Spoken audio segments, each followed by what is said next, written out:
Aleluia, glória a Deus. Eu tenho o privilégio hoje de compartilhar com você os princípios da palavra de Deus. Nós estamos numa série sobre oração. Diga oração. Diga mais forte, oração. Quantos aqui amam orar? Diga amém. Aleluia. Será que é verdade mesmo? Espero que seja. Sabe que a vida de oração é um valor tão precioso, é uma oportunidade que nós temos a cada vez que estamos diante de Deus, de conhecer a Deus, de sermos conhecidos de Deus e de ver a manifestação de Deus. Amém? E eu quero falar hoje sobre orações respondidas. Quantos aqui desejam ter as suas orações respondidas? Diga amém. Isso é uma pergunta covarde, né? Quem é que não quer orar e ser respondido? A questão é que não é só o que nós fazemos na vida cristã que tem o poder de transformar situações. Não é só o que nós fazemos na vida é que tem o poder de produzir sucesso e êxito. É a maneira como nós fazemos. Diga assim para o irmão mais bonito, mais cheiroso que está ao seu lado: não é só o que nós fazemos, é a maneira que fazemos. Para não fazer acepção de pessoas, olhe para o outro que foi menos bonito, menos cheiroso que você escolheu aí. Diga assim: você é amado por Deus. Mas saiba de uma coisa: não é só o que você faz, é a maneira que você faz. Abra sua Bíblia lá em Eclesiastes capítulo 10, versículo 10. Eclesiastes capítulo 10, versículo 10. Diz o seguinte, abre lá, mais ou menos no meio da Bíblia aí, depois Salmos, Provérbios, você vai achar Eclesiastes. Eclesiastes 10, 10. Se estiver embotado o ferro e não se afiar o corte, então se deve pôr mais força, mas a sabedoria é proveitosa para dar prosperidade. Diga amém. Esse texto diz que não é só o que você está fazendo. Acabei de falar isso para você. Não é só tacar o machado na madeira, na lenha. É afiar o corte do machado. Nós falamos que nós queremos ter e ser um povo de orações respondidas. Nós queremos ser um povo que clama e vê o Senhor se movendo. Deus está vivo, Ele ressuscitou, amém? E Deus ama responder orações. E todo mundo aqui ora. Na hora do louvor você ora, às vezes na célula você ora. Mas por que será que você vê algumas pessoas que são tão abençoadas por Deus, são pessoas que têm tantas orações respondidas e outros não? Por que será que nós vemos irmãos que são tão fervorosos orando, são tão quebrantados orando, e outros que parecem tão apáticos? Por que nós vemos que muitas pessoas pregam, mas pregam de maneiras diferentes, muitas pessoas falam, mas falam de maneira diferente? A questão aqui não é nem o perfil, a personalidade. A questão é se as suas orações têm sido respondidas. Com certeza Deus quer fazer na sua vida o que Ele faz naqueles que você admira. Com certeza você olha para a área da vida de alguém que não foi transformada a sua ainda. Talvez alguém que não é casado olha para o casamento e fala: nossa, eu queria tanto que Deus fizesse isso na minha vida também. Nossa, eu não tenho prosperidade como esse irmão. Eu queria tanto ser próspero como esse irmão também. Nossa, eu queria ser usado que nem a pastora Solange, que nem o pastor Deno Júnior. E quando eu falo, o negócio não acontece direito. Por que será que algumas pessoas parece que são mimados por Deus e tem mais coisas? A Bíblia diz que Deus não faz acepção de pessoas. Não há filhos prediletos.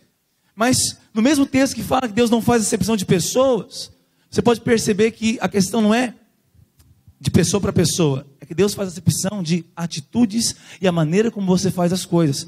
Todo aquele que pedir, recebe. Não é que aquele que recebeu é mais amado que não recebeu, é que esse pediu direito. A questão não é se você é mais amado ou menos amado. Quantos aqui são amados por Deus? Diga amém. Você é amado por Deus e Deus é bom e quer te dar todas as coisas. A questão é, você sabe pedir? Você sabe orar? Esse versículo diz que a sabedoria, ela resolve o problema da perda de tempo, da perda de força. Nós vivemos uma geração ativista. Nós queremos fazer tudo, e tudo normalmente na força do nosso braço. Infelizmente nós temos a tendência de fazer tudo na nossa força. Você deve conhecer essa história, uma ilustração bem interessante, só para nós introduzirmos o que eu quero falar, onde conta-se que haviam dois homens que estavam numa competição de cortar lenha para ver quem seria mais rápido. E havia um homem forte com um machado ali, e ele tinha uma postura, parecia que ele seria o campeão mesmo. E havia também ao lado dele um homem bem mais franzino, um homem mais velho, um homem que parecia ser inofensivo quanto a essa disputa. E esse homem, quando falou já, o mais forte começou a bater com o machado naquela árvore. Ele começou a bater, e quando ele olhou para o lado, ele viu aquele mais franzino e bem mais velho sentado.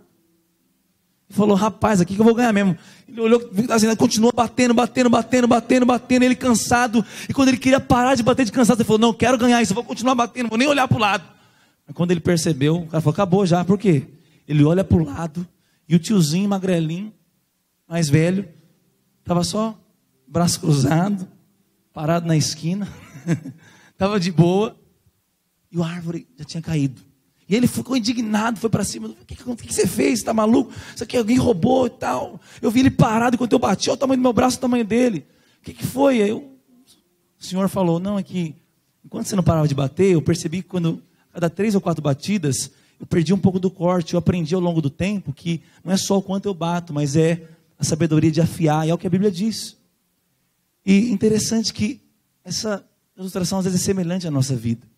Às vezes tem tanta coisa que você bate, pede, mas parece que não acontece. Às vezes você até uns testemunhos que você ouve aqui, até mexe com você, isso até às vezes é um coração errado, mas às vezes eu te entendo também. Você fala, nossa, eu estou tanto tempo na igreja e não acontece na minha vida. O irmão veio aqui, entrou ontem, está dando testemunho de várias vitórias em Deus. E talvez isso mexe com você.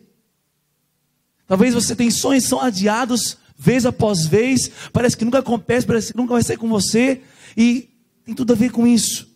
Aqui diz que a sabedoria é proveitosa para dar a prosperidade. Prosperidade pode ser, em outras traduções, diz que para ter bom êxito, para ter resultado no que você faz, não é só o quanto você faz, ou a força que você faz, nem a frequência, é a maneira como você faz. E aqui diz que a sabedoria vai resolver esse problema. Ser sábio é ouvir a voz de Deus e obedecer. Você vai perceber de Gênesis a Apocalipse, homens de Deus eram chamados e atraídos a uma vida de oração, então eram respondidos por Deus e as coisas aconteciam. Nós somos uma igreja de orações respondidas. Eu quero a cada dia ser um homem conhecido como aquele que é ouvido do Pai e é respondido pelo Pai, e é o Senhor que faz, porque eu sei que a minha força não resolve, mas a força de Deus resolve. Quantos podem dizer amém? Conta uma história que um jovem tinha um chamado de Deus. Ele saiu apaixonado evangelizando. Ele entrou em várias pessoas, e durante uma semana inteira ele chegou a visitar 2.000 pessoas. É uma história verídica. Era um rapaz apaixonado, tinha se convertido há pouco tempo. E quando chegou para o pastor dele para falar, mostrar, fui em tal lugar, ele mapeou onde ele tinha ido, tinha passado por 2.000 pessoas ao todo. Ele falou, quantas pessoas se converteram e estão na igreja? Ele disse, nenhuma. Aí o pastor falou, o que você está pensando em fazer agora? Não tem problema não, eu sou perseverante, vou voltar lá e vou visitar 4.000 semana que vem. É só ir em tal lugar e ficar mais um horário à noite e tal. Aí o pastor falou, não, a questão não é você visitar 4.000. A questão é que você não fez debaixo do poder de Deus. Interessante que Jesus chega para os discípulos e fala, ide pregar o evangelho a toda criatura. Mas peraí, mas fiquem em Jerusalém até do alto serem revestidos de poder. E aí vocês vão ser minhas testemunhas.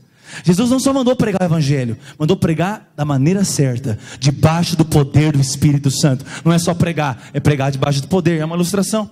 Você vai perceber que isso é um princípio espiritual. É o princípio de entender como que se faz aquilo que você está fazendo. Eu quero te falar, todas as áreas da sua vida precisam ser regadas pelas orações.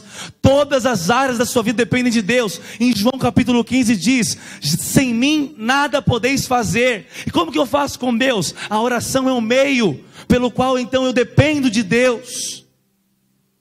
Deus nos chama a oração, não somente porque a oração é o meio pelo qual eu tenho as coisas que eu quero de Deus, mas a oração também é o meio que Deus tem de mim o que Ele quer, o meu coração. A oração não é só o meio que eu tenho de Deus aquilo que eu quero, mas é também o meio que Deus tem de mim aquilo que Ele quer, a minha vida, a minha intimidade, o meu coração. E Deus na sua soberania, Ele pode fazer tudo, Ele quer fazer tudo, mas na sua soberania Ele decidiu fazer através da oração. E nesses dias você vai ter orações respondidas. O Senhor nos levou a essa série à toa. Nós seremos um povo que clama e vê os céus abertos e vê as coisas acontecendo. Quem pode crer nisso, diga aleluia. Nós somos o machado, e a oração e o jejum é aquilo que vai afiar. Você é o machado nas mãos de Deus, mas o que vai afiar esse instrumento nas mãos de Deus é uma vida de oração, porque a vida de oração te aperfeiçoa, te transforma. Já viu situações que você tenta resolver no argumento, na inteligência, na articulação, na manipulação, e quanto mais você faz, mais piora. Quanto mais você mexe no negócio, mais fica fedido. Você já passou por isso? É que nem casamento, todo casamento, não existe casamento perfeito, todo casamento vai ter problema, vai ter discussão, e quanto mais você querer discutir, explicar, já aconteceu na minha casa. Primeiro ano de casamento, algumas discussões, alguns problemas, e eu sei que eu sou homem de Deus, a minha esposa é uma mulher de Deus, mas tem hora que a nossa alma está ali aflita, você quer fazer a sua vontade, você não está entendendo o outro, quanto mais conversar, pior fica.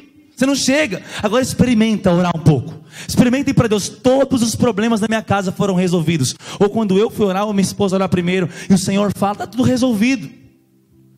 Alguns minutos de oração valem muito mais do que horas e horas de conversa. Porque a oração está aperfeiçoando o machado. Ah, não, mas tem que correr atrás disso, daquilo. Mas quando nós paramos, e eu vou te falar, foi tão abençoado. Desde que eu cheguei aqui nessa família, na Dínamos, eu tenho referenciais de oração, que eu tenho crescido tanto nisso. Olho para a pastora Solange, é um perfil de vida de oração. Pastor Dênio Júnior, os irmãos da equipe ministerial, minha esposa. Eu falo, nossa, se tem uma característica que eu tenho aprendido, é como é importante ter uma vida de oração. É como é importante depender de Deus. Amém? Quantas coisas na sua vida estão mal resolvidas, estão atribuladas, talvez por falta de oração. Em Zacarias 4:6 diz, nem por força, nem por violência, mas pelo meu Espírito. Diga isso, nem por força, nem violência, mas pelo Espírito de Deus.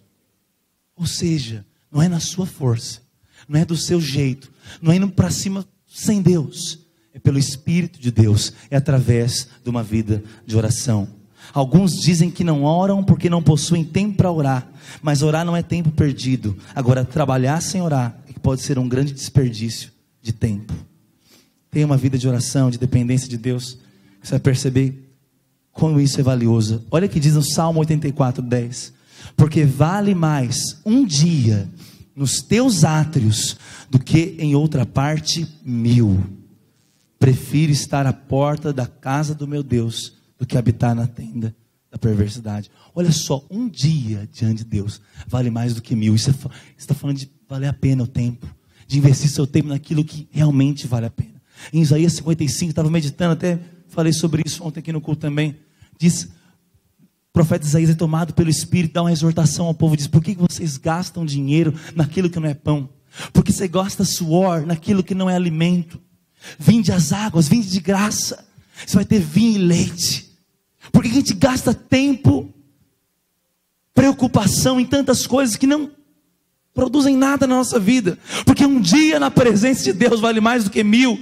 Um dia que você é marcado pelo Senhor, o Senhor te dá uma palavra, o Senhor te dá uma promessa, acabou a situação, dentro de você já sabe, já aconteceu no mundo espiritual. Você sai da vida de oração, você sai da presença de Deus completamente convicto, você é transformado, a circunstância é transformada, porque Deus é vivo. Um dia na presença do Senhor vale mais do que 1000. Valorize o tempo de oração e você vai ver os frutos disso em nome de Jesus, amém? Muitas pessoas se vangloriam que trabalham muito, dizem que seu nome é trabalho, o sobrenome é hora extra. O problema é muito bom trabalhar, aquele que não trabalha também não come, diz a Bíblia. A questão é que esses que às vezes falam isso, quando falam, esse irmão só ora, é que eles não consideram que orar é um trabalho, ou que ler a palavra é um trabalho. Eles consideram, na cabeça de muitas pessoas, orar e ler a Bíblia é para quem está à toa, é para quem não tem nada para fazer. Uma vez eu vi uma história muito interessante. Chegou um irmão com pressa na casa do pastor, e ele estava se arrumando e tal, chegou no pastor, pastor, eu preciso muito do Senhor, o que o senhor está fazendo agora? O que o senhor vai fazer? Não, eu vou agora ter um tempo de oração. Então isso mesmo, pastor, já que você não vai fazer nada, vem aqui, estou precisando do Senhor aqui para fazer um negócio. Já que você não vai fazer nada? Pastor, não entendi muito bem, filho. Já que você não tem muita coisa para fazer, já que você vai orar agora, você pode orar depois, vamos lá me ajudar. Não, irmão, quem disse que isso não vai fazer nada? Uma vez perguntaram para um pastor, qual a sua profissão? Eu sou pastor. Mas assim, de verdade, o que você trabalha fora o ser pastor? Por que isso? Na cabeça de muita gente, a vida de oração, a leitura da palavra é tempo perdido, é para quem está à toa. Não se vangloria não de fazer um monte de coisa. Se vangloria de ver, de todo mundo olhar para você, rapaz, ele nem parece que merece, nem faz muita coisa, parece que Deus cuida do peão. Eu quero ser isso. O testemunho, meu respeito, nossa, o André é muito trabalhador. Não que eu não seja, eu quero ser. O testemunho, rapaz, esse é agraciado, é favorecido por Deus. Esse é abençoado por Deus. E eu profetizo sobre a sua vida. Você vai ser conhecido como aquele que é ouvido por Deus, que é favorecido por Deus, que tem o favor do rei sobre a sua cabeça, sobre a sua família, sobre cada área da sua vida. Porque Deus é fiel, Ele responde àquele que tem fé. Quantos creem nisso? Diga amém. Creia nisso, isso é poderoso. Mas como que funciona? Glória a Deus. Mas como que funciona então, pastor? Já que você diz que tem que ter oração respondida, qual que é a base bíblica para ter a oração respondida? Como será que funciona quando eu oro aqui no céu? Vamos tentar entender na Bíblia. Abra sua Bíblia, lá em Apocalipse capítulo 8. Capítulo 8, versículo 3 ao 5. Apocalipse, capítulo 8, versículo 3 ao 5.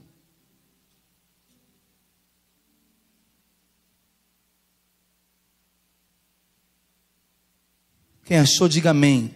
Não achar Apocalipse é complicado, cara. É o último livro da Bíblia. Versículo 3 em diante. Veio outro anjo e ficou de pé junto ao altar, com um incensário de ouro. E foi-lhe dado muito incenso para oferecê-lo com as orações de todos os santos sobre o altar de ouro que se acha diante do trono. E da mão do anjo subiu à presença de Deus fumaça do incenso com as orações dos santos. Versículo 5.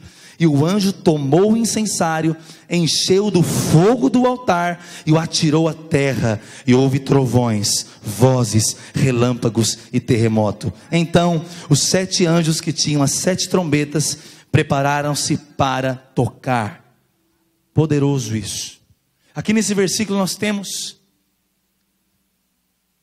6 orações que são respondidas, 6 tipos de orações, ou 6 princípios que nós vemos, que você entender, você vai ter suas orações respondidas. Interessante aqui nesse contexto, aqui tinha sido aberto o último selo, iriam começar 7 trombetas, mas aqui faz uma pausa, no final do versículo do capítulo 7, para entrar no capítulo 8, antes de entrar nas trombetas, quando o último selo aberto, ele faz uma pausa, e mostra o que estava acontecendo no céu. E olha que interessante, só depois, então, os 7 anjos que tinham as 7 trombetas, prepararam-se para tocar. Interessante isso. O versículo 2, versículo 1 do capítulo 8 diz: quando o cordeiro abriu o 7º selo, isso é o 7º selo, houve silêncio no céu, meia hora. Então vi os 7 anjos que se acham de pé diante de Deus, eles foram dados trombetas. Os anjos pegam as trombetas, o céu ali para tudo, meia hora de silêncio. Em vez de começar a primeira trombeta, tem um pause. É esse texto que nós lemos. Mostra o processo de oração, e só após a oração é que as trombetas podem ser tocadas. Tudo no céu funciona após a oração. Os anjos trabalham mediante a oração dos santos. É a oração que destrava as coisas no mundo espiritual. Deus determinou assim. Pergunta para ele se você não gosta disso. Deus que determinou assim. Tudo acontece através da oração. Para o selo ser aberto, as coisas acontecerem, para os anjos trabalharem, para o céu se manifestar na terra, é necessário orações. O incenso simboliza isso sobre um altar. Nada acontecerá sem esse ambiente. Interessante isso. Mas pastor, por que orar tanto assim? Deus já não sabe tudo. Deus já não sabe todas as coisas que vão acontecer, como funciona. Abra sua Bíblia lá em Mateus 6:8. Mateus 6:8.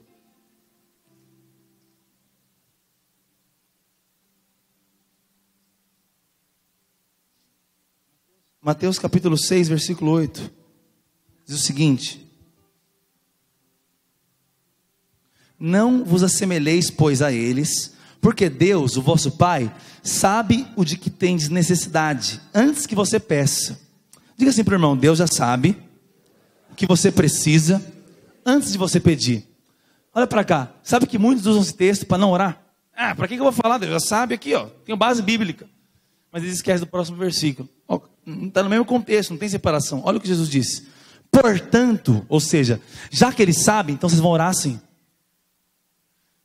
Deus não está falando para você não orar, Ele está te inspirando para orar com muito mais fé, porque Deus já conhece seu coração, conhece sua vida. Você não está indo apresentar para um juiz que nem conhece a sua causa. Ele já conhece tudo, e já que Ele conhece tudo, é por isso mesmo que eu vou orar, porque Ele me conhece, Ele tem uma vontade para mim, Ele faz parte da minha vida, e Ele determinou. Já que Ele sabe, então eu vou orar. O meu Pai está no céu, sim, mas Ele sabe de tudo que está acontecendo aqui. Esse versículo de que Ele sabe tudo nunca deveria ser uma desculpa para não orar, mas uma inspiração para eu orar, sabendo que é quem é íntimo de mim que está me ouvindo. Isso é poderoso, é um Deus que te conhece. Mas ainda que Ele diz: o Pai sabe, mas você vai orar. Jesus está dizendo: o Pai sabe, antes de você pedir, portanto, pede. É assim que funciona. Nossa, eu sinto que vai ter um avivamento aqui. Santo André, Deus falou comigo, nós vamos ganhar o ABC, glória a Deus.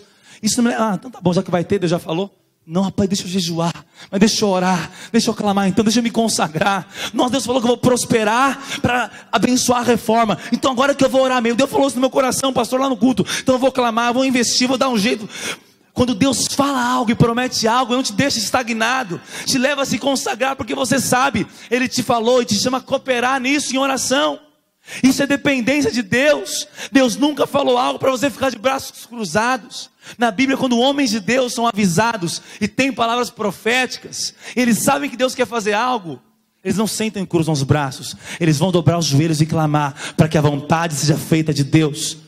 Ele ensinou a orar para que a vontade dele seja feita. Mas peraí, então quer dizer que tem coisa mais forte que a vontade dele? Não, mas ele determinou que a vontade dele vai ser feita através do clamor do seu povo. E o Senhor quer estabelecer a vontade dele e o reino dele na sua vida, através do seu clamor, em nome de Jesus. Sei se você sabe, sei que tem carro, sei que você sabe, ele não anda sem combustível. E o mundo espiritual não anda sem oração. É o que nós vemos nesse texto em Apocalipse. O mundo espiritual, a engrenagem do mundo espiritual é esse processo de taças se enchendo de oração e sendo devolvidas à terra em forma de respostas de Deus. Então a primeira coisa que nós vemos é que nada acontece senão pela oração. Interessante que lá em 3 João capítulo 2 diz o seguinte, 3 João capítulo 2, a carta de João, versículo 2, desculpa, não tem capítulo, é só um capítulo. Versículo 2, olha o que diz: amado, acima de tudo, faço orações por tua prosperidade e saúde, assim como já é próspera a tua alma. Olha para cá, ele está falando para um crente aqui essa carta, alguém de Deus. Por que próspera a tua alma? Certamente João conhecia o coração de Deus. Esse apóstolo reclinava a cabeça em Jesus. Ele viu Jesus quando vê o doente, Jesus cura.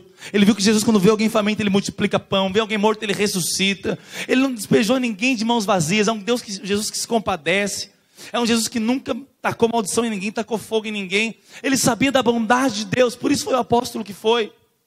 Mas esse homem que andou com Jesus, que foi um grande apóstolo, que foi o querido de Deus, fala: amado, eu faço orações ainda para que você venha prosperar financeiramente e ter saúde. Assim como você já é um homem de Deus, próspera a tua alma, alguém cheio da palavra. Sabe o que significa isso? Você pode ser alguém cheio de Deus, alguém que tem a palavra, alguém que é próspero na alma. O que é isso? Alguém que tem paz, tem sabedoria, e ainda assim, viver doente, viver pobre. Porque não ora por isso, porque não pede, porque não crê nisso. Tem muito homem de Deus que eu conheço, fala de Deus, prega a palavra, é homem de Deus, é próspera a alma, mas não ora por essas coisas. João acho que talvez viu isso nesse rapaz. Falou: ó, eu vou orar porque, que adianta você ser homem de Deus, mas está parado a sua vida, você vive doente, vive dessa forma. Ou seja, esse João que sabia que Deus queria fazer, sabia que Deus fazia através de oração, por isso que orava. Se esse que foi íntimo, reclinou a cabeça, sabia desse princípio, não cometa a loucura de negligenciar o princípio de orar por todos os detalhes da sua vida. Você pode ser um homem de Deus e viver sem desfrutar do melhor de Deus, porque está fechado e não está pedindo em cada área da sua vida. Eu quero ser alguém que tenha a plenitude de Deus em cada área da minha vida, e o testemunho da fidelidade de Deus em cada detalhe do meu ministério. Quantos querem isso também? Diga amém bem forte. Ele sabia que Deus queria fazer, mas sabia também que deveria orar. Amém? Você vai perceber em Daniel 9:2, vamos abrir não, quando Daniel entendeu a vontade de Deus, a Bíblia diz que ele foi orar, clamar, jejuar e buscar a Deus. Ele descobriu que Deus queria fazer algo. As semanas que iam ter de cativeiro, de libertação, Deus falou, Deus, as datas que ele libertaria o povo. Quando ele acaba de proclamar para todo mundo as datas, então agora vamos jejuar, clamar e orar. Mas peraí, Deus não acabou de falar que vai fazer? Vai, mas vai fazer através do nosso clamor. Deus vai nos dar o ABC, e Deus vai te chamar nesses dias a clamar por isso, a orar por isso. Isso não é uma guerra só de alguns. Nós somos uma igreja próspera, nós somos uma igreja conhecida como que tem o favor de Deus, o fogo de Deus e a unção de Deus. Quantos creem? Diga amém.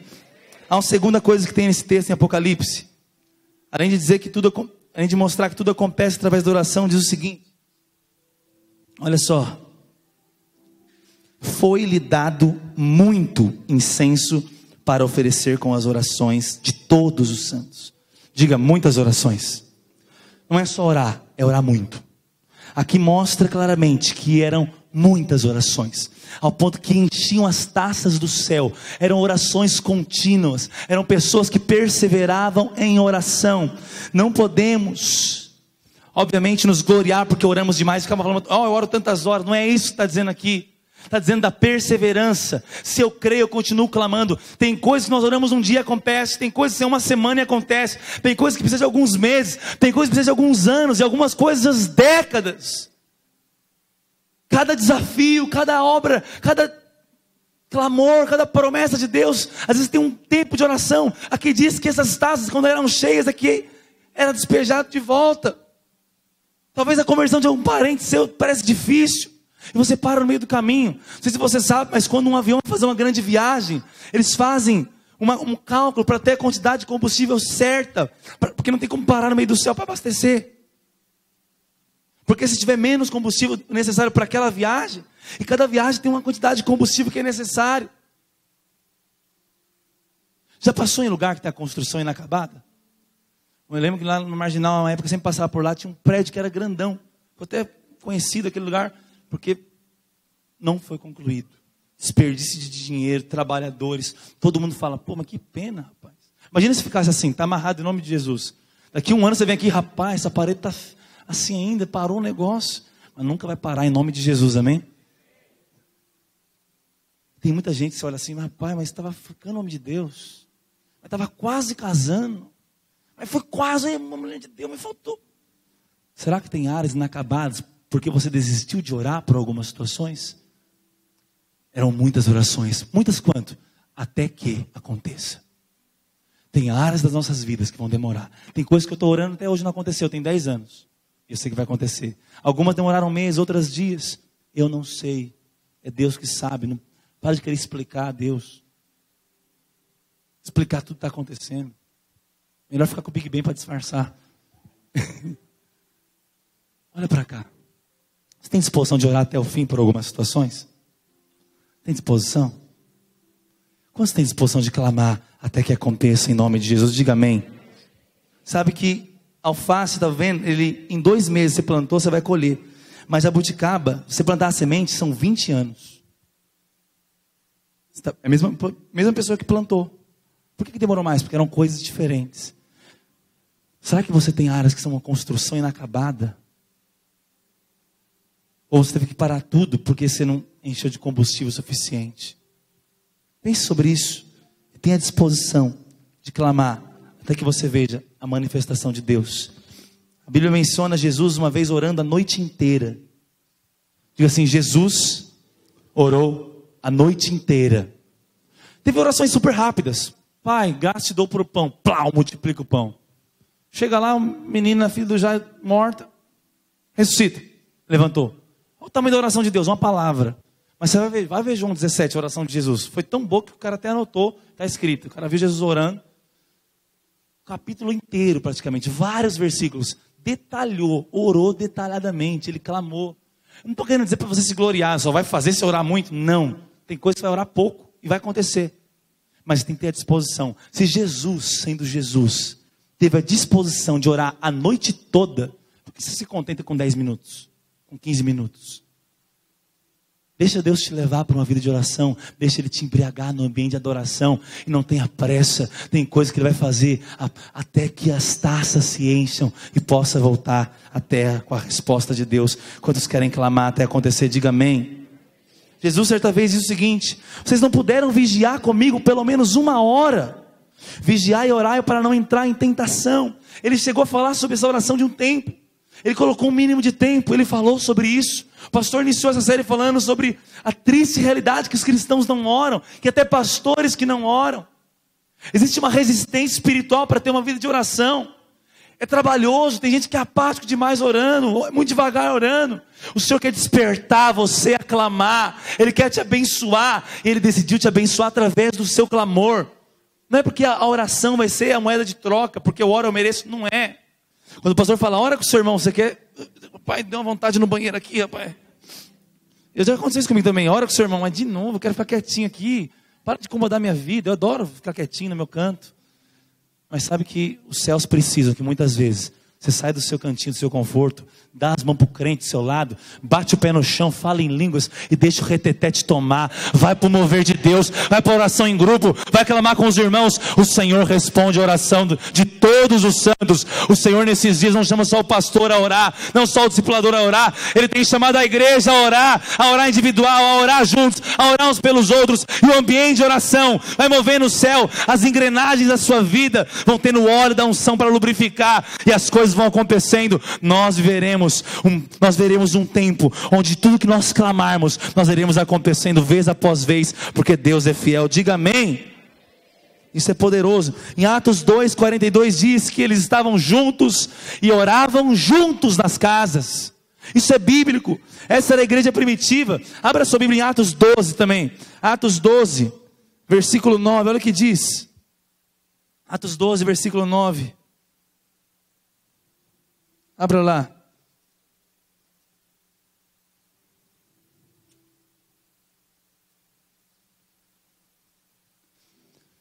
Então, saindo, o seguia, não sabendo que era real o que se fazia por meio do anjo. Parecia-lhe antes uma visão.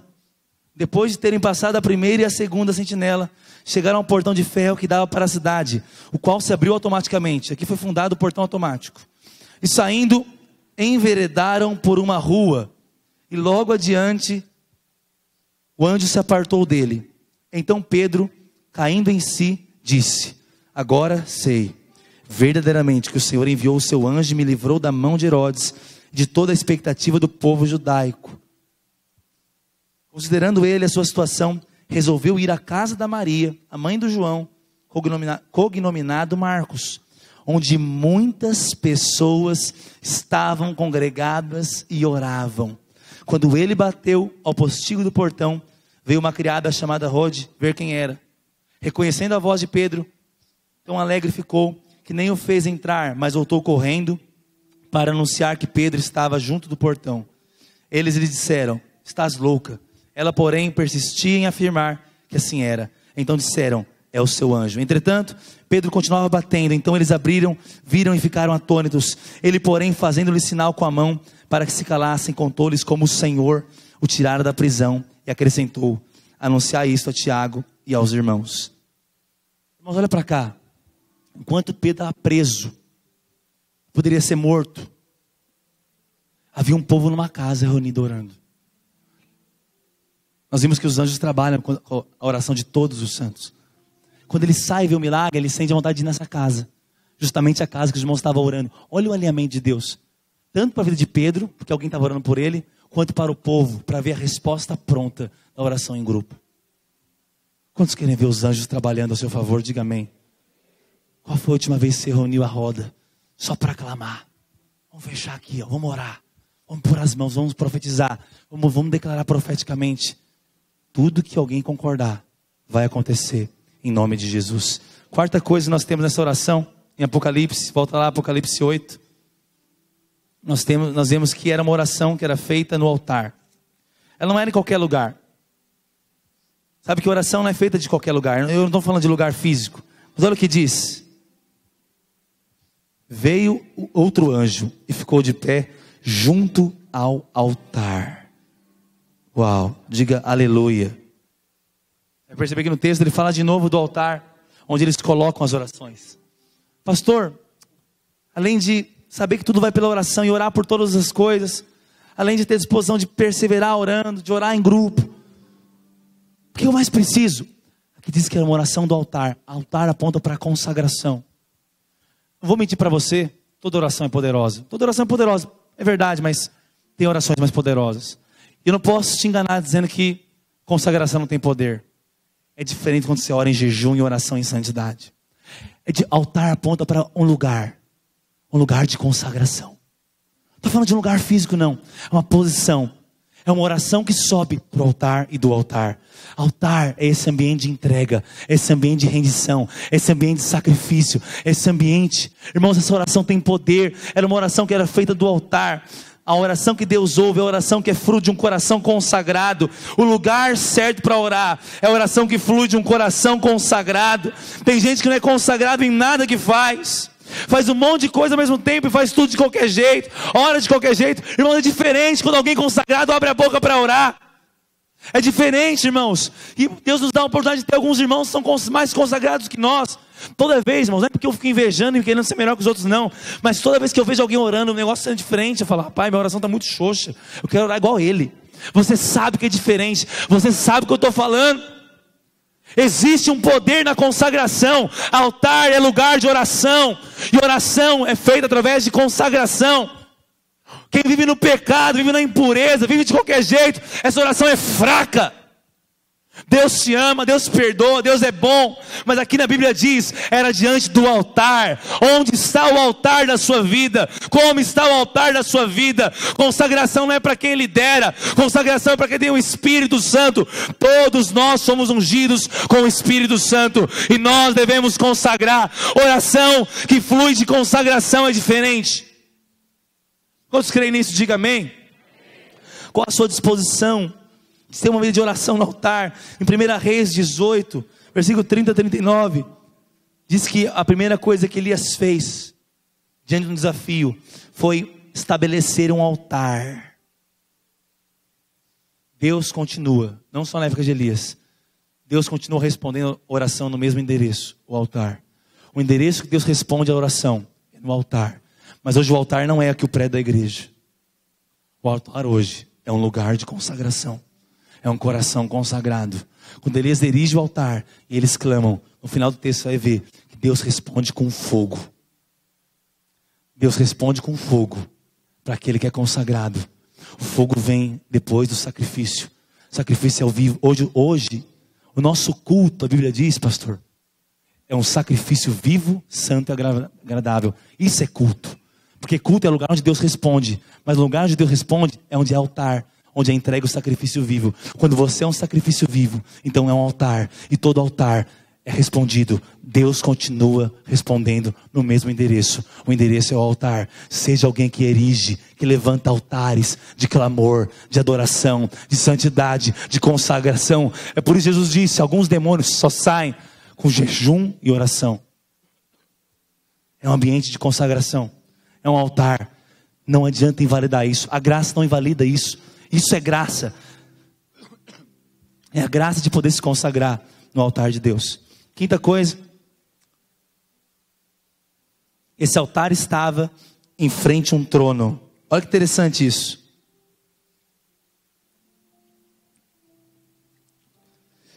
As orações de todos os santos sobre o altar de ouro que se acha diante do trono. Todo altar tem um trono. Todo altar está diante de um trono. O que é isso, pastor? O que é ter uma oração respondida, além de uma oração de consagração? Abra sua Bíblia em 1 João 5,14. 1 João 5,14.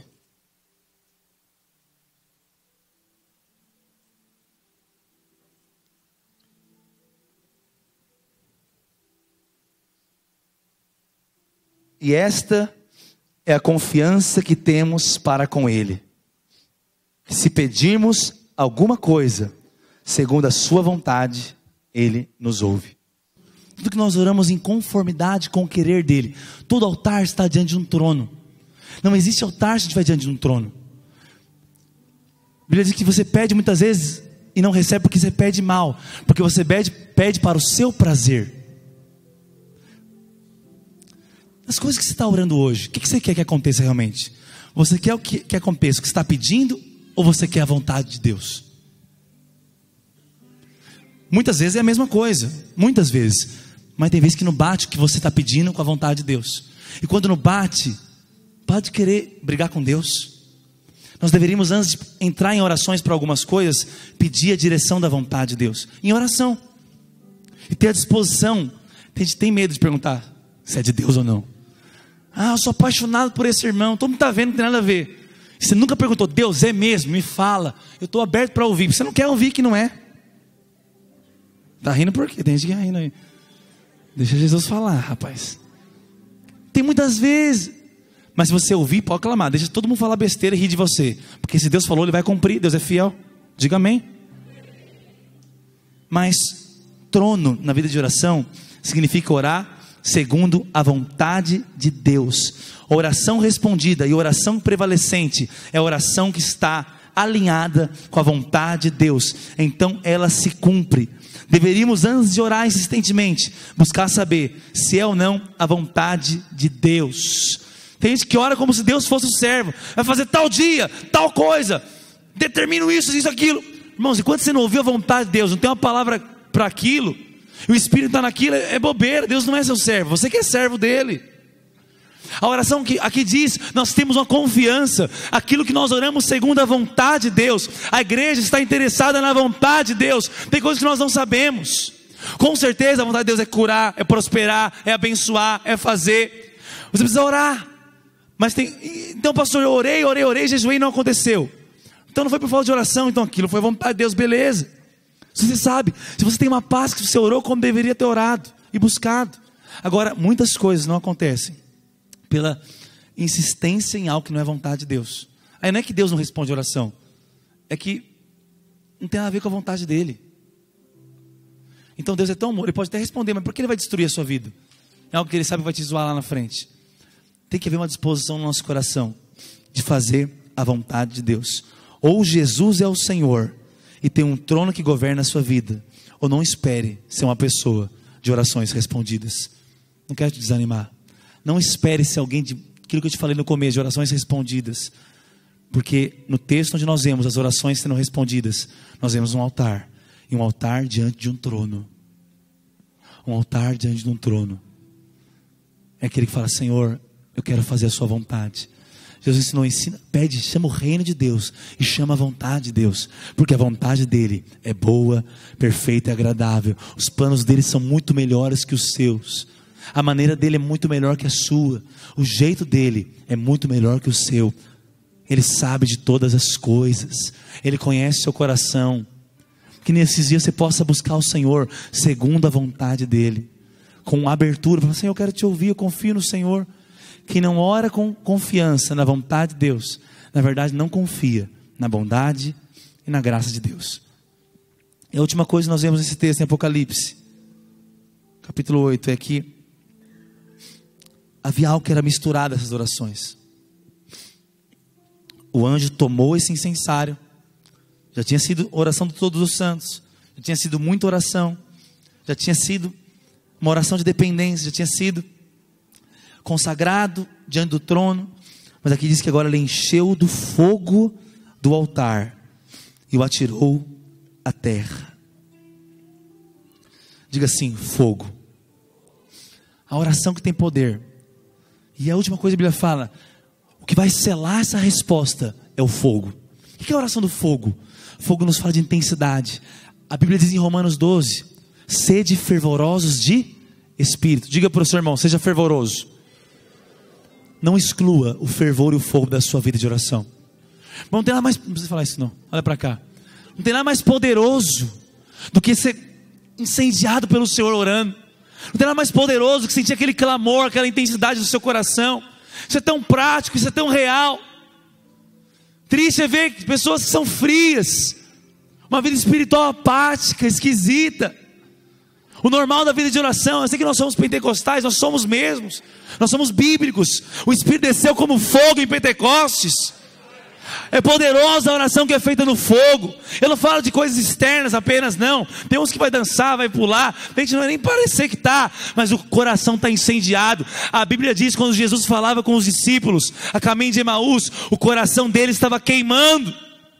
A oração é com fogo. O fogo, há um fogo no altar que é misturado com o fogo da oração, e esse fogo todo, ele volta para a terra como a resposta de Deus. São dias de ser incendiado. O alvo do diabo é colocar o pecado, a impureza, é te alimentar com fontes malignas. Falei sobre isso ontem aqui com os jovens.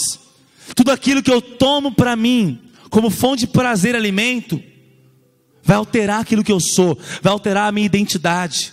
Não tem problema, tudo me é lícito, mas quando tem algo que eu não posso perder o capítulo, eu não posso perder aquilo, eu não posso parar de fazer aquilo, quando aquilo se torna uma paixão e um vício, é alimento da minha alma, é fonte de prazer. Só Deus é fonte de prazer, só Deus pode alimentar a sua alma.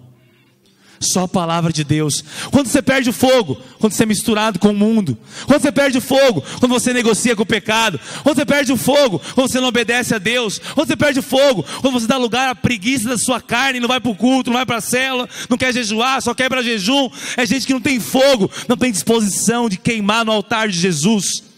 A oração que é respondida é a oração do fogo, está na Bíblia. Vai contra a Bíblia, não tem como ir contra a Bíblia não.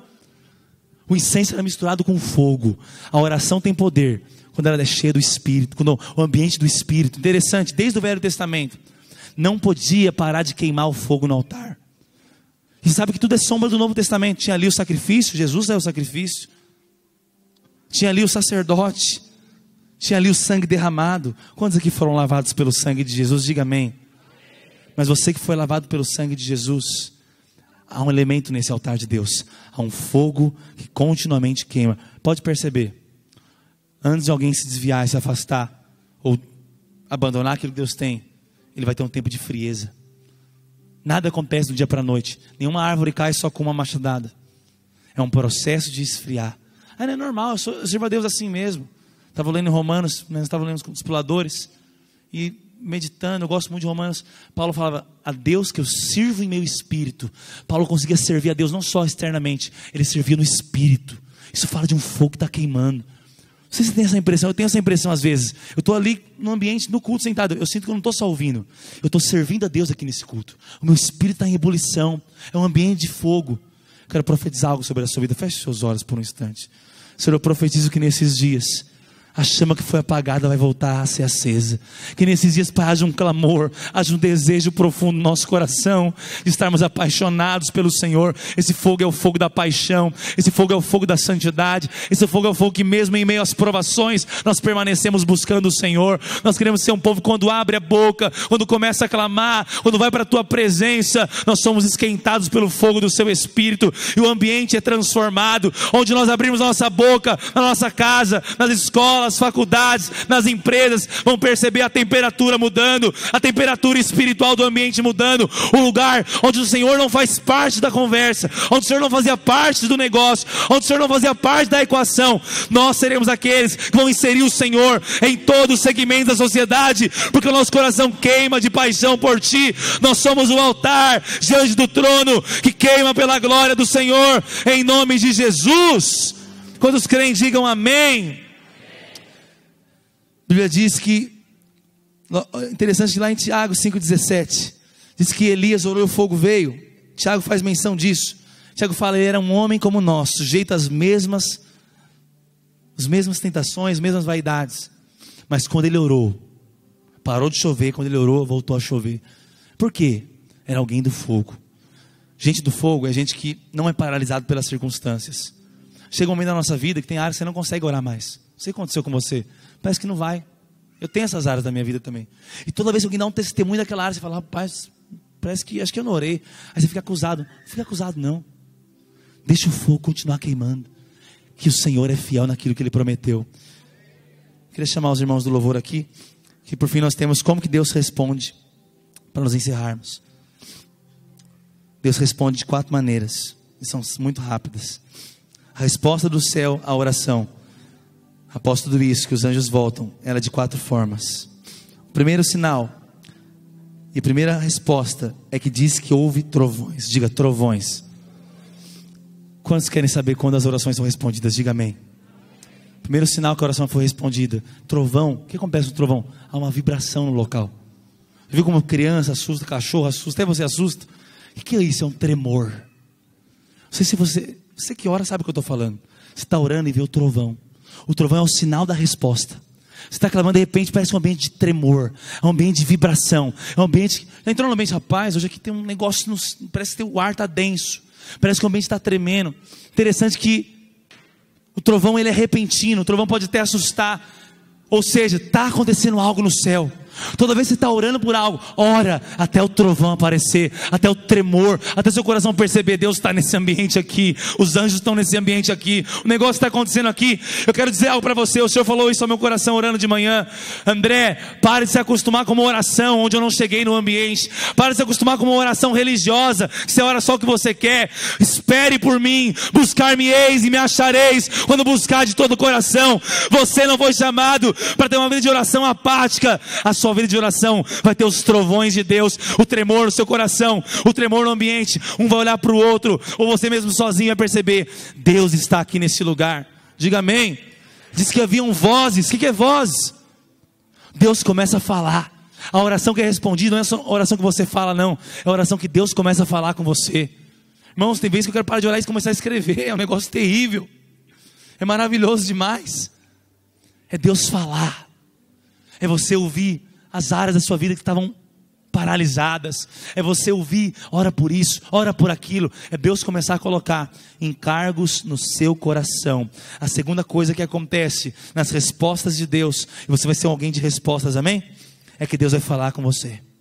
Terceira coisa, quando Deus fala, vem os relâmpagos. Diferente de trovão. O relâmpago ilumina, já viu? Relâmpago geralmente está à noite. Você não está vendo nada ali, você está naquele ambiente. Na hora que vem o relâmpago, você vê tudo ao seu redor. Você pode estar cochilando no seu quarto à noite, lá na hora que vem o relâmpago, você vê todos os móveis da sua casa. Por quê? É uma luz que vem nas trevas. Ou seja, o que Davi falou? Derrama luz nas minhas trevas. Quando Deus fala, a palavra é luz. Não é luz para os nossos caminhos? Nosso caminho muitas vezes está em trevas. Quando Deus fala, luz para os nossos caminhos, se ilumina e você vê as áreas. Outra coisa, uma igreja que ora, nada fica oculto. Irmãos, tudo que os irmãos querem fazer oculto aqui, a gente descobre. Se você quer viver uma vida oculta, procura outra igreja, porque aqui tem gente que ora. E onde tem gente que ora, tem relâmpago. E onde tem relâmpago, é exposto aquilo que estava em trevas e vai ser tratado no nome de Jesus. Procura outro lugar que gente não ora, porque aqui tem gente que ora, tem gente que clama, e quem ora, ouve a voz. Quando a voz de Deus vem, o relâmpago ilumina todas as coisas, e nós podemos ver o que nós não víamos. Relâmpago. E na nossa vida também, Deus mostra que você estava desonrando o seu líder, que você estava com rebeldia com o seu líder. Quando eu vejo uma célula que aparece um monte de coisa, eu não acho que o líder é pecador, eu acho que o líder é um homem de Deus, que Deus não está deixando ele cego. Fala: Deus tem um chamado nesse rapaz, porque Deus, né? Toda célula tem problema, filho. Toda família tem problema. Tudo tem problema. Onde que aparece? Onde tem oração. Eu lembro que o primeiro culto quando o São Bernardo saiu, Deus falou comigo: vai ser um culto só de adoração. E eu vou ter um tempo que o meu fogo vai queimar a palha que está no meio da rede de jovens. Tudo começou a ser exposto de uma hora para outra. Aquilo que é feito em oculto é jogado nos telhados. A oração é respondida com relâmpagos. E Deus não expõe para envergonhar. Deus nunca quer te perder. Ele expõe porque Ele ama a igreja. A igreja é sem mácula, é sem ruga. O Senhor purifica ela com a palavra. A luz, a voz de Deus vem e traz os relâmpagos. Depois que expõe, vem o terremoto. Diga terremoto. Tem dois aspectos. Quando for exposto, aquilo que é abalável vai ser abalado. Tem coisa que tem que zerar para começar certo. Tem casamento que tem que acabar para dar certo. Não falando que tem que separar, não. Parece que acaba, vai tudo ruim, vai ter que até sair de casa às vezes. É porque era abalável. E quando o terremoto vem, aquilo que é abalado será abalado. Aquilo que é abalável será abalado. Porque o Senhor quer nos levar a ter uma obra inabalável. A Bíblia diz: os olhos de Deus são como chamas de fogo para provar a obra. A obra será manifesta de cada um de nós. A luz do relâmpago vai preceder o terremoto, o tremor. E aquilo que não está firme vai cair da árvore. Mas tem outro aspecto do terremoto. Paulo era alguém que tinha oração respondida. Quando ele estava preso na cadeia, ele orou até que veio o terremoto. E ele foi liberto. O terremoto também é o final da resposta. Todos os grilhões do diabo, tudo que estava preso, vai ser liberto. As coisas são destravadas. E esses dias nós teremos uma igreja que vai orar até ter um tremor no ambiente, um tremor espiritual. O que é abalado, abalável será abalado, mas aquilo que é inabalável vai permanecer. E aquilo que estava preso vai ser liberto. E o Senhor fará na sua vida. Feche os seus olhos onde você está.